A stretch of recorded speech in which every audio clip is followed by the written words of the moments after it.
Operation തൂഫാൻ നമ്മുടെ പുതിയ കേരള സർക്കാരും പോലീസുകാരും രാപ്പകലില്ലാതെ പണിയെടുത്തുകൊണ്ടിരിക്കുകയാണ്. ഈ കേരളത്തെ ലഹരി വിമുക്തമാക്കാനായിട്ട് ഇപ്പോൾ നമ്മുടെ കോളേജൊക്കെ തുറന്നുകൊണ്ടിരിക്കുകയാണ്. ഈ കോളേജുകളെ പിള്ളേരെ കേന്ദ്രീകരിച്ചാണ് ഈ ലഹരി മാഫിയകൾ ഏറ്റവും കൂടുതൽ സജീവമായി നിൽക്കുന്നത്. ഈ കോളേജുകളിൽ ഇപ്പോൾ തുറക്കാനായിട്ട് അടുത്ത മാസം തൊട്ട് തുറക്കും. ഇപ്പോൾ കോളേജുകളിൽ പുതിയൊരു ട്രെൻഡ് ഉണ്ട്. 10 പിള്ളേർ അല്ലെങ്കിൽ 15 പിള്ളേർ അല്ലെങ്കിൽ 5 പിള്ളേരൊക്കെ കൂടിയിട്ട് ഒരു പറ്റം പിള്ളേർ കൂടിയിട്ട് വീട് റെൻറ്റിന് എടുക്കും. ഈ വീട് റെൻറ്റിന് എടുത്തിട്ട് അവർക്ക് ഹോസ്റ്റലിലെ ഭക്ഷണമോ അല്ലെങ്കിൽ അവിടുത്തെ താമസമോ താല്പര്യപ്പെടാണ്ടാണ് ഇവർ ഈ വീട് വാടകയ്ക്കൊക്കെ എടുക്കുന്നത്. ഇവരുടെ ഇടയിലേക്ക് കഴുകന്മാരെ പോലെ പുതിയ ഫ്രണ്ട്സ് എന്ന രീതിയിൽ പലരും കയറിപ്പറ്റുന്നുണ്ട്. ആ പറ്റുന്ന ആൾക്കാരാണ് ഈ പറയുന്ന ലഹരിയും പിന്നെ അതേപോലെ തന്നെ മറ്റുള്ള കാര്യങ്ങളൊക്കെ കൊണ്ട് സപ്ലൈ ചെയ്യുന്നവർ. ഇതിനെക്കുറിച്ചിട്ട് ഈ പറയുന്ന വീടിൻ്റെ ഉടമസ്ഥനോ ഈ പറയുന്ന പിള്ളേരുടെ മാതാപിതാക്കൾക്കോ ഒരു അറിവുണ്ടാവില്ല. കുറച്ച് നാൾ കഴിയുമ്പോൾ എൻ്റെ മാൻ ഇങ്ങനെ ഇത് സാധനങ്ങളൊക്കെ ഉപയോഗിക്കുന്നുണ്ട്, എന്നതാണ് ഇങ്ങനെയാണ് അങ്ങനെയാണെന്നൊക്കെ പറഞ്ഞ് കണ്ണീരടിക്കുകയല്ലാണ്ട് ഇവറ്റകളെ കൊണ്ട് വേറെ ഒന്നും ചെയ്യാനും പറ്റുന്നില്ല. ഇതിനൊരു കാര്യം പറയാനായിട്ട് വന്നത്, വീട് റെൻറ്റിന് കൊടുക്കുന്ന ചേട്ടന്മാരെടുത്തും ഈ പിള്ളേരെ ഈ വീടുകളിൽ ഇപ്പോൾ നിങ്ങൾ പൈസ കൊടുത്തിട്ടാണല്ലോ മക്കള് വീട് റെൻറ്റിനൊക്കെ എടുക്കുന്നത്.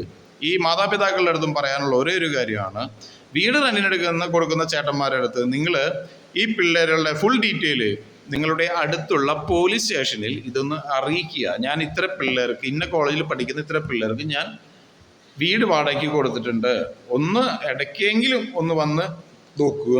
നല്ല കാര്യമായിരിക്കും. കാരണം ഇപ്പോൾ ഓൾറെഡി ഇങ്ങനത്തെ ഒരു നിയമം നിലനിൽക്കുന്നത് കാരണം കൊണ്ട്. പിന്നെ മാതാപിതാക്കളുടെ അടുത്ത് പറയാനുള്ളത്, മക്കളെ ചിലപ്പോൾ ലോങ്ങുള്ള കുട്ടികളായിരിക്കും, ചിലപ്പോൾ ആ വലിയ സ്ഥലങ്ങളിൽ നിന്നൊക്കെ വന്ന് പഠിക്കുന്ന പിള്ളേരിലായിരിക്കും. നിങ്ങൾ ആൺകുട്ടികളായാലും പെൺകുട്ടികൾക്കായാലും ഈ വീടൊക്കെ റെൻറ്റിന് എടുത്ത് നിങ്ങൾ പൈസ അയച്ചു കൊടുക്കുമ്പോൾ പൈസ മാത്രം അയച്ചു കൊടുക്കാതെ ഇതേപോലെ നമ്മുടെ നാട്ടിലെ പോലീസ് സ്റ്റേഷനിൽ ഇന്ന സ്ഥലത്ത് എൻ്റെ കൊച്ചുങ്ങൾ പഠിക്കുന്നുണ്ട്, പോലീസുകാർ വന്ന് നമ്മുടെ വീട്ടിലേക്ക് വന്നു എന്ന് വെച്ച് കഴിഞ്ഞിട്ട് വലിയൊരു ഇതൊന്നല്ലാന്ന്.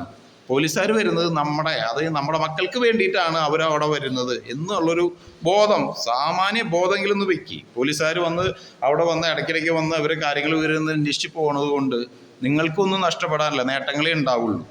അതൊന്ന് ദൈവത്തോർത്ത്. പോലീസുകാർക്ക് എന്തായാലും ഈ പ്രശ്നങ്ങളിലേക്ക് ഈ പിള്ളേരുകൾ പോണിട്ട് മുന്നേ ഇതിനെ തടയിടാൻ വേണ്ടിയിട്ടാണല്ലോ ഈ പോലീസും ഈ ഇപ്പോഴത്തെ ഭരണകൂടവും ഇങ്ങനത്തെ ഒരു നിയമം തന്നെ കൊണ്ടുവന്നത്.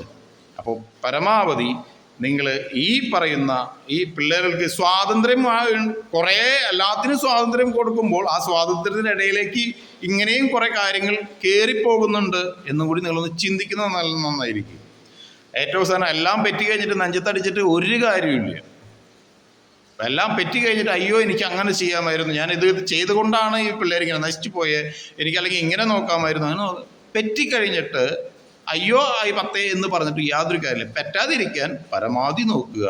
ഈ പിള്ളേർക്ക് വാടകയ്ക്ക് കൊടുക്കുമ്പോൾ വീട് വാടകയ്ക്ക് തന്നേക്ക് താമസിക്കാനൊരു സ്വാതന്ത്ര്യമാണ് അവർക്ക് കിട്ടുന്നത്. എന്തിനുള്ള സ്വാതന്ത്ര്യമാണ് നിങ്ങൾ കൊടുക്കുന്നതെന്നും കൂടി ചിന്തിക്കുക. മക്കളോടൊക്കെ സ്നേഹമൊക്കെ നല്ലതാണ്.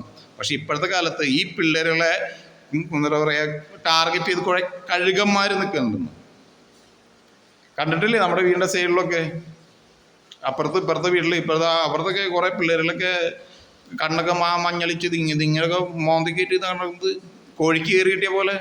അത് നമ്മുടെ വീട്ടിലെ പിള്ളേരും ഇങ്ങനെ ഇല്ലാണ്ടിരിക്കാൻ വേണ്ടിയിട്ട് പരമാവധി ഈ ഒരു സേവനം ഒന്ന് ഉപകാരപ്പെടട്ടെ. നിങ്ങൾക്കും വേണമെന്നുണ്ടെങ്കിൽ ചെയ്തേക്ക്. ഇത്ര പറയാനുള്ളൂ.